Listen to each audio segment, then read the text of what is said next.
다섯 번째 과목입니다. 제가 항상 다섯 손가락 이걸 하는데 다섯 번째 과목은 재료학입니다.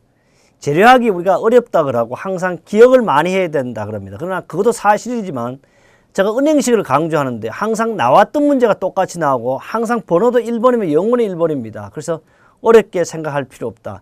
요사이 또 산업안전지도사가 2015년부터 다시 쉽게 출제되고 있어 붐이 일어나고 있습니다.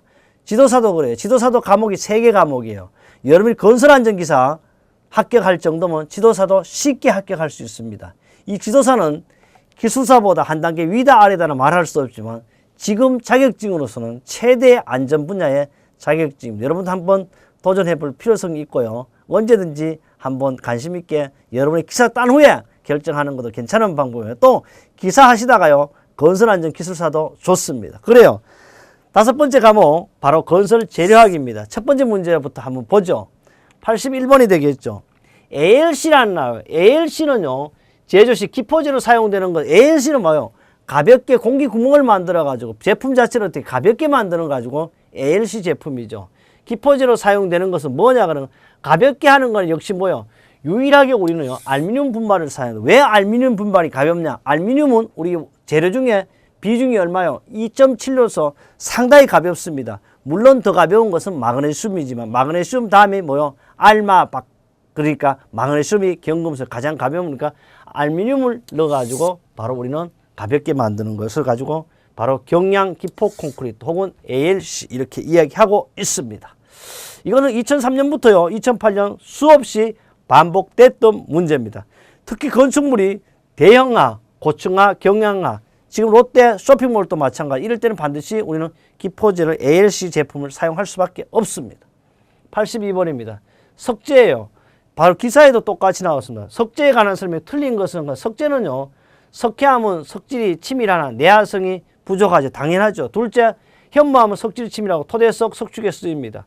테라조는 대리석을 종속을 한 인조석의 일종 우리는 테라조라고. 하강암은 석회 시멘트 원료로 사용하죠.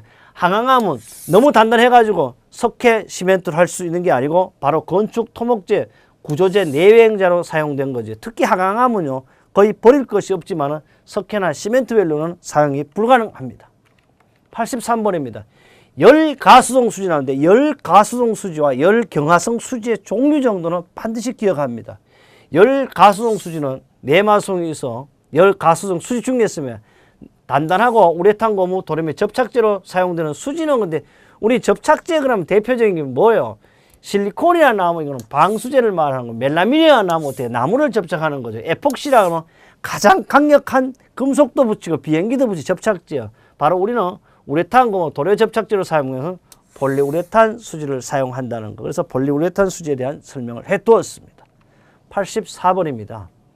건축 구조 재료의 요구 성능에 역학적인 성능, 화학적인 성능, 내화 성능 등인데 그중에 역학적인 성질에 해당되지 않는 것을 하는데 내열성이라는 건 뭐예요? 이거는 화학적이죠. 그 다음에 강도, 내필요성, 강성 이거는 모두가 다 뭐 역학적인 성질로 분류하고 있습니다. 이건 어디에 나오냐 하면 우리 재료보다는 6과목인데 나온다 이렇게 설명을 해드렸습니다. 또 점점 보충 설명은 교재로서 계속해서 증보하겠습니다. 85번입니다. 1000도 이상은 고온에서 견디는 섬유래요.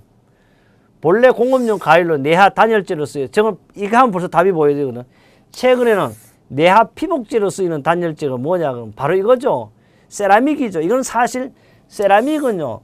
상당히 이거는 지금 세라믹 칼도 만들잖아요. 그뿐 아닙니다. 세라믹은요. 바이트, 절상용 가공 바이트도 쓰이고 그래서 근간에 와서 철골 피복제로 쓰이는 단열재가 바로 세라믹 화이버라고 하고 있습니다. 세라믹 화이버에는요. 고온 안정성, 낮은 열전도율, 낮은 충전량, 경량 유연성이 있고요. 화학적 자체도 매우 안전하고요. 경제적으로도 좋은 것이 바로 세라믹 파이버가 되겠습니다. 86번입니다. 각종 백돌에 대한 틀린 것은 했는데 내화 백돌은요.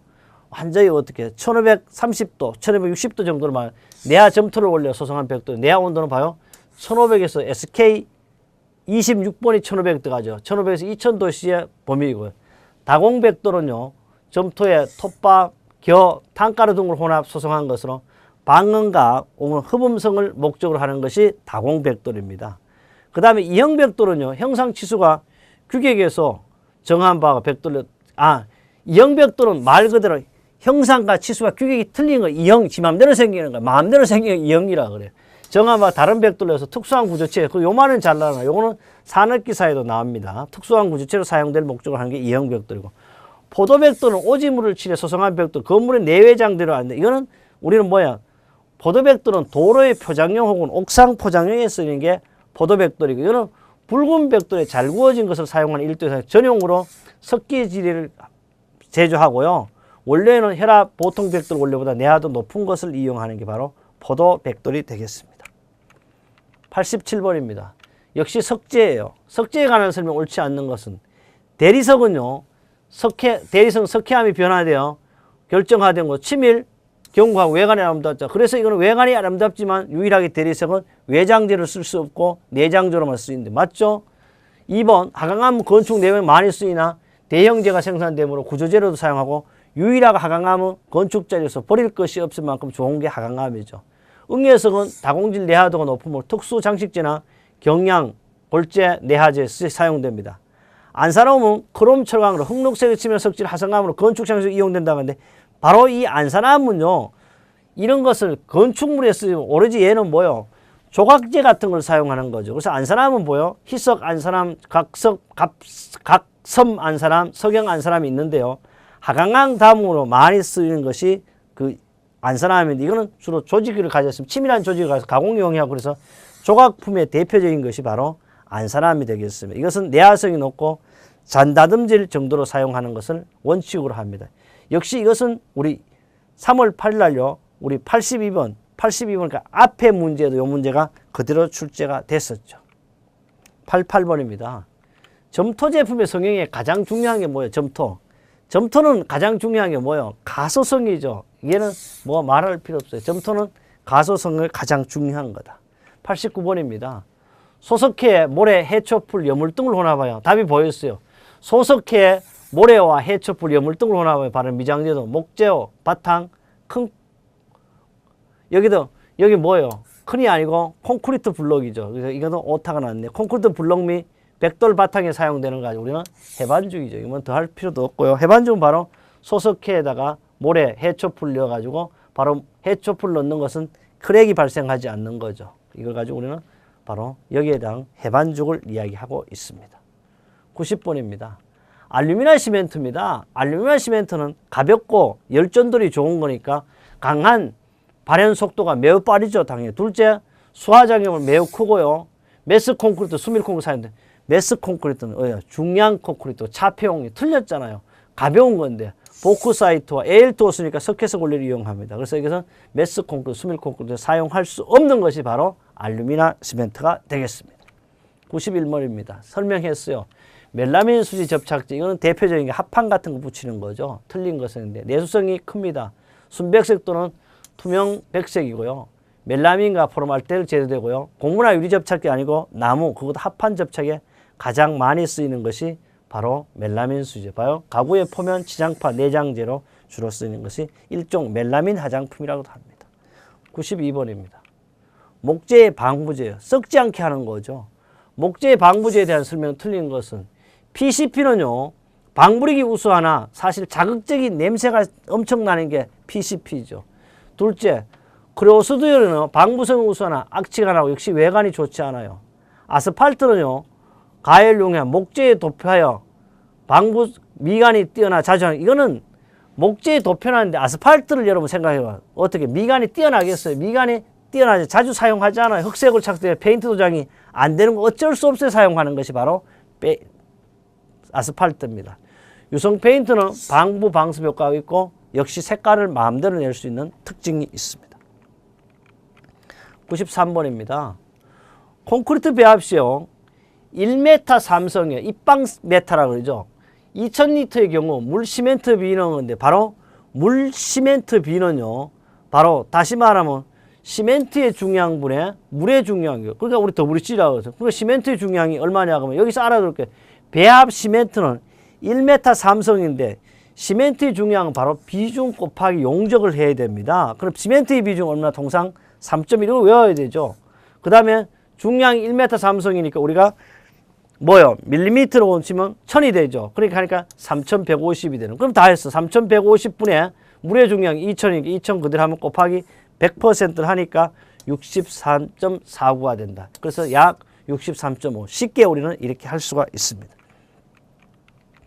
94번인데요.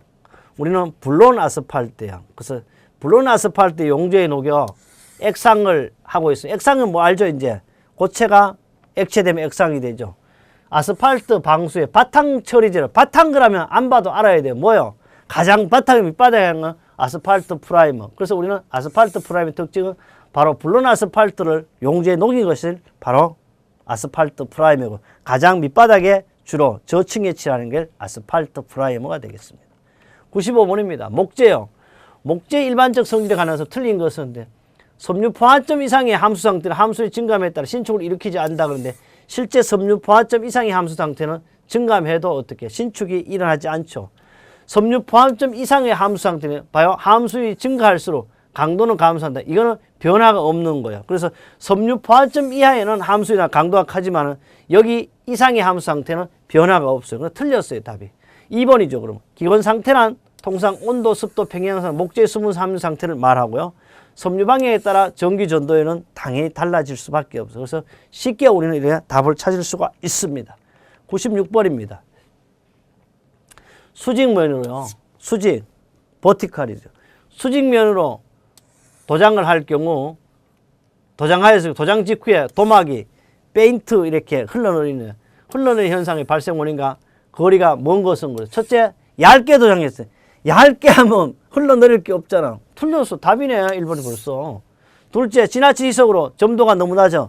그러니까 흘러내리죠. 저온으로 건조 시간이 길 때 당연히 흘러내리죠. 그 다음에 ARS 도장식 팁이 크거나 ARS 하는데 쭉쭉 뽑는데 팁이 너무 커가지고 덩어리가 나오죠. 이거는 뭐 금방 쉽게 우리는 볼 수가 찾을 수가 있습니다. 97번째입니다.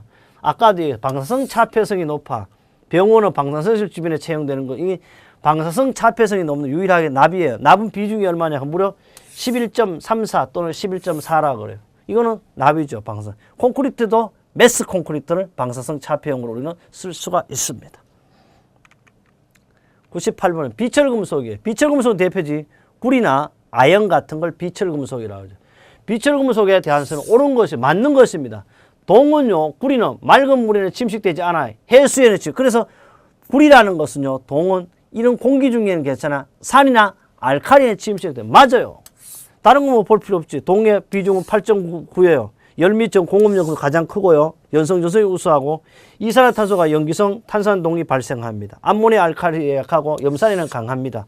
특히 뭐요? 푸른 녹이 내부로 부식하는 것을 보호할 수 있는 게 바로 탄산동이 되는 거죠. 그 암모니아 알칼리는 약간 유일하게 구리는 어떻게? 염산에 강합니다. 99번입니다. 콘크리트에 발생한 크리프예요. 크리프는요, 콘크리트도 발생하지만 금속에도 발생. 크리프라는 게 이렇게 딱 하면 어느 정도 힘을 가해 놓으면 힘을 가하지 안 해도 지대로 늘어나는 현상을 우리는 크리프라고 합니다. 크리프에 대한 설명이 틀린 것은 크리프는요, 시멘트 배에서 묽을수록 크리프는 큽니다. 둘째, 적응 작용 능력이 클수록 크리프는 당연히 크고요. 제하 저령이 느릴수록 크리프는 제하 저령이 느리면 크리프는 큰 게 아니고 작아지죠, 당연히. 그 다음에 물심에 클수록 크리프는 크다. 그래서 크리프 현상은 이것만 알아놔도 돼요. 콘크리트는 일정한 하중 계속적이면 하중에 증가 없이도 시간에 더불어 변형이 일어나는 현상인데 이거는 콘크리트만 그런 게 아니고 금속이나 모든 재료에 다 적용이 되는 것이 크리프 현상 되겠습니다. 100입니다. 우리는 항상 만점으로 합격하는 게 좋습니다. 100점이에요. FRP라 그러죠. FRP는요, 우리 안전모도 FRP예요. 바로 FRP라고 하면 답이 나왔잖아요. 내외장재, 가구재 등으로 사용되는 구조재료도 사용 가능한 것은 이거는 금속과 같은 성질이 있어날 수 있죠. 이거는 FRP는 바로 강화 폴리에스테르판입니다. 강화 폴리에스테르판은 다른 말로요, 유리 섬유 보강 플라스틱이라 하고 FRP라고 하고 이거는 우리는 5-113쪽도 있지만 2004년 5월 23일 날 나왔고 그 외에도 계속 나온 것은 바로 뭐예요? 강철과 유사한 강도를 가질 수 있는 게 바로 FRP가 돼요. 그래서 여러분이 안전모를 써도 안전하다는 뜻입니다. 우리 이렇게 했어요. 2015년 3월 8일 날 건설안전기사 정제수의 안전기사에서 최초로 대한민국에 공개했어. 왜 그럴까? 여러분의 안전한 합격을 위해서입니다. 여러분이 만점 맞을 수 있는 과목을 또 나옵니다. 어디에서? 6번째 과목에서 우리는 건설안전기사라는 과목 중 건설안전기술을 하도록 하겠습니다.